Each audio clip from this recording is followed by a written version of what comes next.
പൂഞ്ഞാറിലേക്ക് പൂഞ്ഞാറിലും വ്യത്യസ്തമല്ല സ്ഥിതി എന്നുള്ളതാണ് മനസ്സിലാക്കുന്നത്. കാരണം അവിടെയാണ് ഒരു മരണം റിപ്പോർട്ട് ചെയ്തിരിക്കുന്നത്. നമുക്ക് മിഥുൻ മുരളിയോട് തന്നെ ചോദിക്കാം. മിഥുൻ, എന്താണ് അവിടുത്തെ ഒരു സാഹചര്യം പൂഞ്ഞാറിലെ?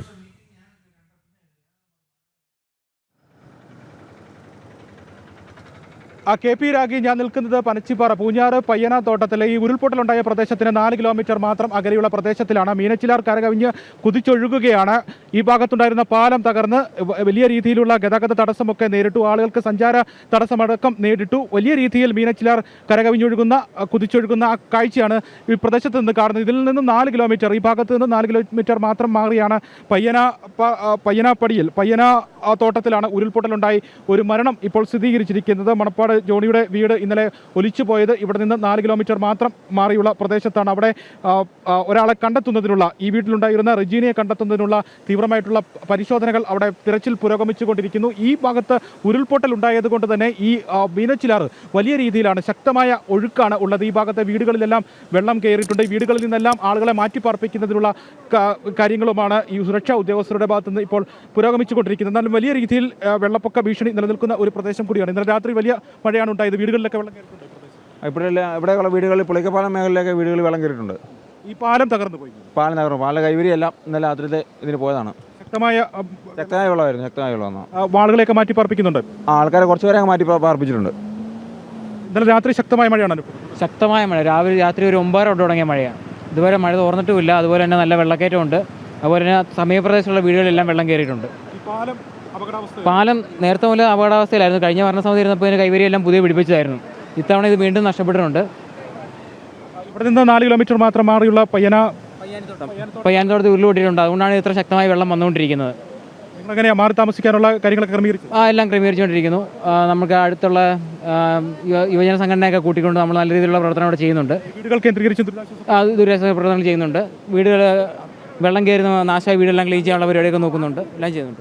ഈ പ്രദേശത്തുള്ള വീടുകളിൽ വലിയ രീതിയിലാണ് ഈ വെള്ളം കയറിയിരിക്കുന്നത്. ഇന്നലെ രാത്രി തന്നെ യുവജന സംഘടനകളുടെ എല്ലാം നേതൃത്വത്തിൽ, സന്നദ്ധ സംഘടനകളുടെ എല്ലാം നേതൃത്വത്തിൽ ഈ വീടുകളിൽ നിന്ന് ആളുകളെ മാറ്റിപ്പാർപ്പിക്കുന്നതിനുള്ള ക്രമീകരണങ്ങൾ ആരംഭിച്ചിരുന്നു. ഇവിടെ ദുരിതാശ്വാസ ക്യാമ്പ് ഈ പ്രദേശത്ത് തുറന്നിട്ടുണ്ട്. പരമാവധി ആളുകളെ ഈ പ്രദേശത്തു നിന്നും ദുരിതാശ്വാസ ക്യാമ്പുകളിലേക്ക് മാറ്റുന്നതിനുള്ള നടപടികൾ, ഒപ്പം തന്നെ ഇവിടെ ഈ അപകട ഭീഷണിയിലുള്ള ഈ പാലവും ഈ പ്രദേശത്തെ സഞ്ചാരയോഗ്യമാക്കുന്നതിനുള്ള നടപടികളുമാണ് നാട്ടുകാർ ഇപ്പോൾ നടത്തിക്കൊണ്ടിരിക്കുന്നത്. പരമാവധി സഞ്ചാരയോഗ്യമാക്കുക, ഈ പ്രദേശത്തേക്ക് വാഹനങ്ങളും മറ്റും എത്തുന്നതിനുള്ള ഒരു ആളുകളെ മാറ്റിപ്പാർപ്പിക്കുന്നതിനൊക്കെയുള്ള നടപടികൾ വേഗത്തിലാക്കുന്നതിനുള്ള ക്രമീകരണങ്ങളുമാണ് ഇപ്പോൾ ഇവിടുത്തെ നാട്ടുകാരുടെയും മറ്റ് സന്നദ്ധ പ്രവർത്തകരുടെയും യുവജന കൂട്ടായ്മകളുടെയും എല്ലാം നേതൃത്വത്തിൽ ഈ പ്രദേശം കേന്ദ്രീകരിച്ചുകൊണ്ട് നടന്നുകൊണ്ടിരിക്കുന്നത്. എന്നാലും വളരെ ശക്തമായ ഒഴുക്കാണ് മീനച്ചിലാർ ഇപ്പോൾ അനുഭവപ്പെട്ടുകൊണ്ടിരിക്കുന്നത്. ഈ സമീപ പ്രദേശത്തെ വീടുകളിലെല്ലാം വെള്ളം കയറിയിട്ടുണ്ട്.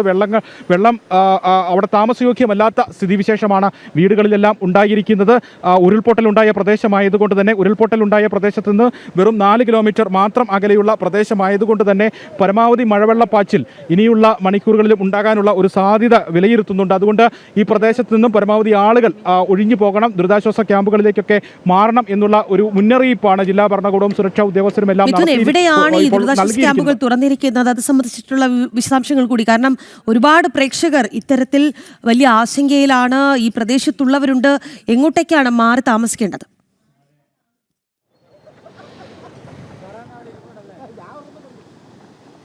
രാഗി, ഈ പാല നഗരസഭയുടെ വിവിധ പ്രദേശങ്ങൾ, സ്കൂളുകളിലടക്കം ഇപ്പോൾ ദുരിതാശ്വാസ ക്യാമ്പുകൾ തുറന്നിട്ടുണ്ട് എന്ന് അറിയുന്നുണ്ട്. കിഴക്കൻ മേഖലകളിലെ ദുരിതാശ്വാസ ക്യാമ്പുകൾ, അത് വിവിധ സ്കൂളുകൾ കേന്ദ്രീകരിച്ചുകൊണ്ട് ഇപ്പോൾ ഈ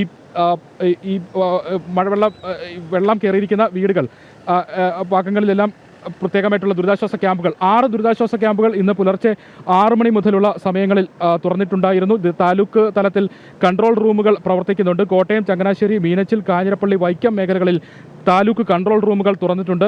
ഈ ഭാഗങ്ങളിലെ ദുരിതാശ്വാസ ക്യാമ്പുകൾ സംബന്ധിച്ചിട്ടുള്ള ഏകീകരണ പ്രവർത്തനങ്ങൾ, മറ്റ് ആളുകളെ മാറ്റിപ്പാർപ്പിക്കുന്നതടക്കമുള്ള കാര്യങ്ങൾ ഈ താലൂക്ക് തലത്തിലുള്ള കൺട്രോൾ റൂമുകൾ കേന്ദ്രീകരിച്ചുകൊണ്ടായിരിക്കും നടക്കുന്നത്. മുഴുവൻ സമയം കോട്ടയം, ചങ്ങനാശ്ശേരി, മീനച്ചിൽ, കാഞ്ഞിരപ്പള്ളി മേഖലകളിൽ താലൂക്ക് തലത്തിൽ കൺട്രോൾ റൂമുകൾ പ്രവർത്തിക്കുന്നുണ്ട് എന്നുള്ളതാണ് മനസ്സിലാക്കുന്നത്. ഒപ്പം തന്നെ പാലാ ഗവൺമെൻറ് ഹയർ സെക്കൻഡറി സ്കൂളിൽ ദുരിതാശ്വാസ ക്യാമ്പ് പ്രവർത്തനം ആരംഭിച്ചിട്ടുണ്ട്. എത്രയും വേഗം ഈരാറ്റുപേട്ട, പാലാ മേഖലകളിലുള്ള ആളുകൾ ഈ ദുരിതാശ്വാസ ക്യാമ്പുകളിലേക്ക് എത്തണം എന്നുള്ള ഒരു നിർദ്ദേശമാണ് ജില്ലാ ഭരണകൂടത്തിൻ്റെയും പാലാ നഗരസഭയുടെയും എല്ലാം ഭാഗത്തു നിന്ന് ഉണ്ടായിരിക്കുന്നത്. ഈരാറ്റുപേട്ടയിൽ സ്കൂളുകൾ കേന്ദ്രീകരിച്ചുകൊണ്ട് ദുരിതാശ്വാസ ക്യാമ്പ് പ്രവർത്തനം ആരംഭിച്ചിട്ടുണ്ട്. എല്ലാ മേഖലകളിലും ഏത് നിമിഷം വേണമെങ്കിലും പുതിയ ദുരിതാശ്വാസ ക്യാമ്പുകൾ സജ്ജമാക്കുന്നതിനുള്ള നടപടിക്രമങ്ങൾ പൂർത്തീകരിച്ചിട്ടുണ്ട് എന്നുള്ളതാണ് ജില്ലാ ഭരണകൂടം അറിയിക്കുന്നത്. എല്ലാ മേഖലകളിലും ഏത് സമയത്തും കൂടുതൽ ദുരിതാശ്വാസ ക്യാമ്പുകൾ സ്കൂളുകളും മറ്റ് കേന്ദ്രങ്ങളും എല്ലാം കേന്ദ്രീകരിച്ചുകൊണ്ടുള്ള ദുരിതാശ്വാസ ക്യാമ്പുകൾ ഉണ്ടാകും എന്നുള്ള നിർദ്ദേശം നൽകിയിട്ടുണ്ട്. JJ Murphy school, Enthayar CMS LP school, Koottickal Shankar memorial school, Elamkadu Thushara club, Perunthuruthu CMS LP school, Mundakayam Saint Joseph high school, Puthenchantha, Pala Saint Thomas school എന്നിവിടങ്ങളിലാണ് നിലവിൽ ഇപ്പോൾ പുലർച്ചെ 5 മണി മുതലുള്ള സമയങ്ങളിൽ ദുരിതാശ്വാസ ക്യാമ്പുകൾ തുറന്ന് പ്രവർത്തിക്കുന്നത്. ഈ ദുരിതാശ്വാസ ക്യാമ്പുകൾ മാത്രമല്ല, എവിടെയൊക്കെ ദുരിതാശ്വാസ ക്യാമ്പുകൾ തുറക്കേണ്ട അടിയന്തര സാഹചര്യമുണ്ടോ ഈ പ്രദേശത്തിന് സമീപത്തുള്ള സ്കൂളുകൾ, മറ്റ് ക്ലബ്ബുകൾ, ഒഴിഞ്ഞുകിടക്കുന്ന കെട്ടിടങ്ങൾ, സുരക്ഷിതമായിട്ടുള്ള കെട്ടിടങ്ങൾ എല്ലാം ദൃശ്യങ്ങളാണ് പ്രേക്ഷകർ കാണുന്നത്. സംസ്ഥാനത്തിലെ പല കോണുകളിലും ഇത്തരത്തിൽ സമാനമായ സാഹചര്യമാണ്. അതിശക്തമായ മഴയാണ് എന്നുള്ളതാണ്